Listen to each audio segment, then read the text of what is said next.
Thomas Brennan's father died on a Monday in March, and by Thursday morning, Thomas was standing alone in the barn, looking at the 1949 Farmall H his father had refused to sell for 40 years. The tractor sat in the back corner under a tarp that hadn't been moved in months, maybe years. Dust covered everything. The air smelled like old oil and mouse nests. Thomas pulled the tarp back slowly, and that's when he saw it. A single line carved into the painted metal just above the fuel tank, so worn by time and grime that he almost missed it. He leaned closer. The letters were shallow, deliberate, carved with something sharp, his father's handwriting, unmistakable even in metal. Thomas read it once, didn't understand it, and stood there wondering, what kind of man leaves a message where nobody's supposed to look? The funeral had been 2 days earlier. Small, quiet. His father, Jacob Brennan, had been 73 years old and had lived alone on 160 acres of Montana dry land wheat for the last decade, ever since Thomas's mother passed. Heart failure, the doctor said. Quick. Jacob had been found in his kitchen by a neighbor who'd stopped by to borrow a wrench. The coffee was still warm. People at the funeral said Jacob had been a good neighbor, a hard worker, a man who kept to himself. They didn't say he'd been warm. They didn't say he'd been easy to know. Jacob hadn't been those things. He'd been silent, methodical, and impossible to read. Thomas had spent 38 years trying to understand him, and had mostly failed. What people did mention, what they always mentioned, was the Farmall. Jacob's stubbornness about that tractor had been a town legend for decades. Dealers had offered him trades. Neighbors had offered cash. During the worst years of the 80s, when half the county was liquidating, a collector from Billings had driven out specifically to buy it and offered Jacob $12,000. Jacob had said no every time. He'd never explained why. He'd just say the Farmall stayed, and that was the end of the conversation. Thomas had asked him about it once, maybe 15 years ago. Jacob had been working on the tractor in the barn, changing the oil. Thomas had said, "Why don't you just sell it? You don't even use it anymore." Jacob had looked up, wiped his hands on a rag, and said, "Because I don't." That was the whole answer. Thomas had learned not to ask again. Now Jacob was gone, and Thomas was standing in the barn staring at a line carved into metal, and he still didn't understand. The farm was in trouble. Thomas had known that before Jacob died, but he hadn't known how bad. The lawyer handling the estate had called 3 days after the funeral and laid it out. Jacob owed $43,000 to the bank. Operating loans taken out over the last 5 years to cover bad harvests and rising costs. The land was worth maybe $160,000 if Thomas could find a buyer, which wasn't guaranteed. The equipment was old. The house needed repairs. And there was a payment due in 60 days that Jacob had been deferring for 8 months. Thomas lived in Spokane. He was a construction supervisor. He had a mortgage, a truck payment, and 2 kids in high school. He didn't farm. He'd left Montana 20 years ago and hadn't looked back. The plan had always been to let Jacob work the land until he couldn't anymore, then sell it and split the proceeds with his sister in Oregon. That had been the understanding. But Jacob had died too soon, and now Thomas was standing in a barn in a town he'd left behind, holding a problem he didn't know how to solve. The bank wanted a meeting. The equipment dealer wanted a decision. His sister wanted to know if they should list the property. Everyone had advice. Everyone had an opinion. And Thomas kept thinking about that line carved into the Farmall. He'd noticed it his first morning back, the day after the funeral. He'd walked into the barn just to look around, to take inventory, to figure out what needed to be sold. The Farmall had been sitting there like it always sat there, old, heavy, obsolete. Thomas had pulled the tarp off out of curiosity, maybe nostalgia. That's when he saw the carving. It was positioned just above the fuel tank on the left side, hidden unless you were standing close. The letters were crude, but readable. Thomas had stared at it for a long time, trying to remember when his father might have done it. Then he remembered. Summer of 1986. Thomas had been 16. His father had been working on the Farmall one afternoon, alone in the barn.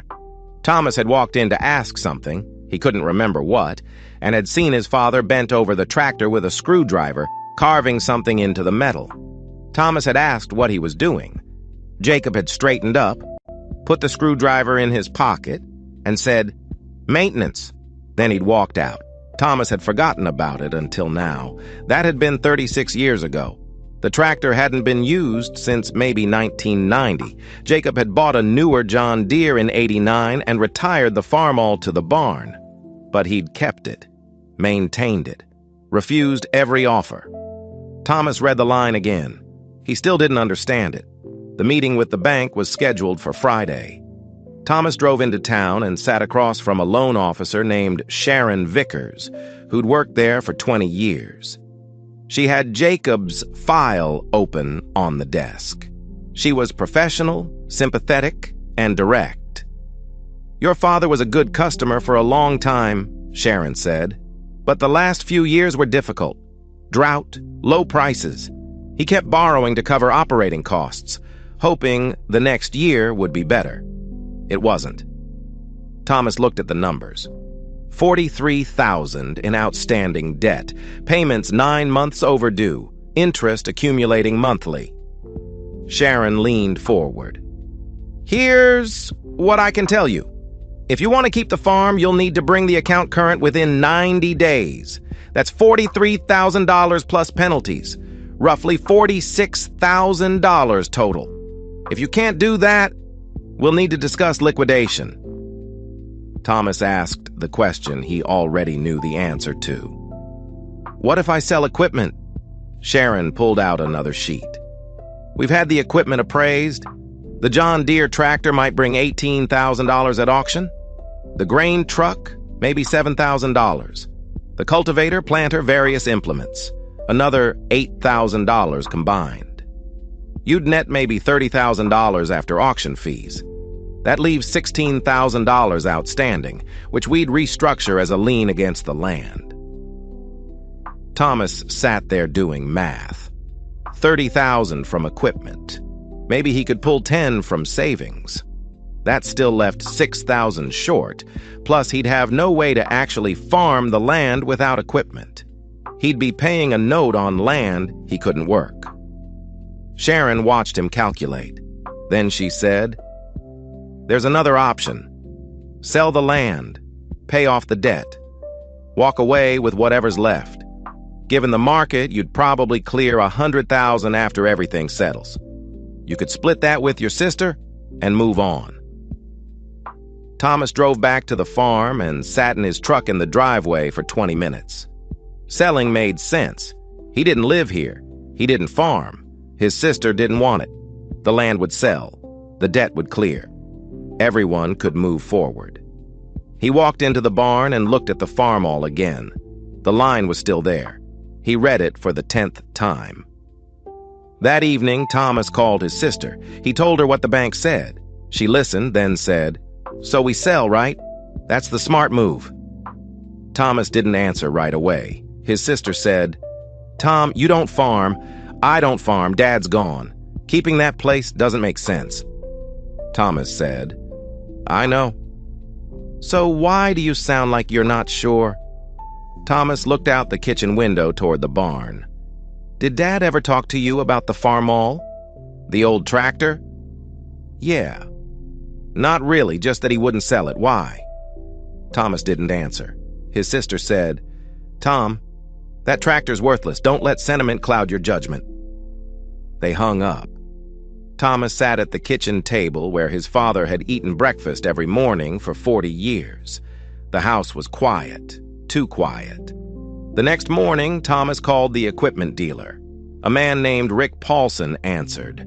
Thomas asked what the Farmall was worth. Rick laughed, not unkindly. The 49H? Maybe $3,000 to the right collector. Maybe less. It's not running, is it? I don't know. Well, if it runs and looks decent, maybe $3,500. But that's optimistic. Most people want newer iron. Thomas said, What if I don't sell it? Rick paused. Then you've got a museum piece taking up barn space. Thomas thanked him and hung up. $3,000 wouldn't change anything. It wouldn't save the farm. It wouldn't pay the debt. But his father had turned down $12,000 in the 80s. He'd turned down every offer. There had to be a reason. Thomas walked back to the barn. He stood in front of the Farmall and read the line again. This time he read it out loud, slowly, letting each word settle. Don't sell what bought you time. Thomas stood there for a long time. Then he walked back to the house and started going through his father's papers. He found notebooks, dozens of them, dating back to 1965. Planting dates, yield records, expenses, rainfall measurements, his father's handwriting, meticulous and small. Thomas had seen these before, but had never read them carefully. Now he did. He found the entries from 1983. Terrible drought, crop failure, debt mounting. Then he found an entry from August 1983 that stopped him cold. Sold the Farmall M to Frank Dietrich for $8,200. Paid down operating loan. Avoided foreclosure. Lost the best tractor I ever owned. Thomas flipped forward. September 1983. Bought the 49H from auction in Great Falls for $2,100. Not as good as the M, but it's paid for. Thomas kept reading. His father had farmed with that Farmall H for 6 years, from 1983 to 1989. Slow, hard, long hours, but no payments, no debt on equipment, just fuel and maintenance. The notebooks showed it clearly. Expenses dropped, debt stabilized, the farm survived. In 1989, Jacob had finally bought the John Deere, financed it carefully, kept the payments manageable, but he'd never sold the Farmall. He'd kept it in the barn, maintained it, refused every offer, because it had bought him time when time was all he had. Thomas sat on the barn floor and read the line on the Farmall again. His father hadn't carved it as advice. He'd carved it as a reminder to himself, a promise, a warning. The Farmall had saved Jacob once. He'd sworn never to give it up again. Thomas called Sharon Vickers the next morning. He said he needed more time. Sharon said she could give him 30 days, maybe 60 if he showed good faith. Thomas said he'd show good faith. He listed the John Deere for sale. It sold in a week for $19,000. He listed the grain truck. It sold for $600 to $800. He sold the cultivator, the planter, miscellaneous implements. Total, $31,400. He pulled $12,000 from his savings. He borrowed $3,000 from his sister. Total, $46,400. He paid the bank in full on day 58. Sharon looked at the check and then looked at him. What are you going to farm with? Thomas said, I'll figure it out. He drove back to the farm and walked into the barn. The Farmall was still there. Thomas spent 3 days working on it. He changed the oil. He drained the old fuel and refilled the tank. He replaced the spark plugs. He charged the battery. On the 4th day, he climbed into the seat and turned the key. The engine turned over twice and caught. It ran rough for 30 seconds, then smoothed out. The sound was high-pitched, steady, relentless. Thomas sat there listening to it. Then he shut it down. He called his boss in Spokane and quit his job. He called his wife and told her they were moving. She didn't understand at first. Then he explained, and she said, okay, we'll figure it out. Thomas moved his family to Montana in May. He rented equipment he didn't own. He planted 160 acres with the Farmall, pulling a borrowed planter. It took 3 weeks. His back hurt, his hands blistered. He came in every night exhausted. His kids asked why they couldn't just sell the farm and move back to Spokane. Thomas didn't have a good answer. He just said, "Because we don't." Harvest came in October. The yields were average. The prices were low. Thomas netted $14,000 after expenses. It wasn't much, but it was positive. That winter, Thomas changed the oil in the Farmall himself. He greased the fittings. He replaced the air filter. The tractor didn't ask for much, just fuel and maintenance. He stood in the barn one evening and read the line carved into the metal. He understood it now. His father hadn't been sentimental.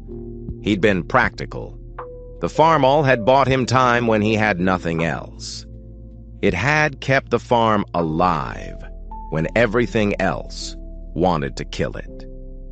Thomas had sold everything modern and expensive. He'd paid the debt.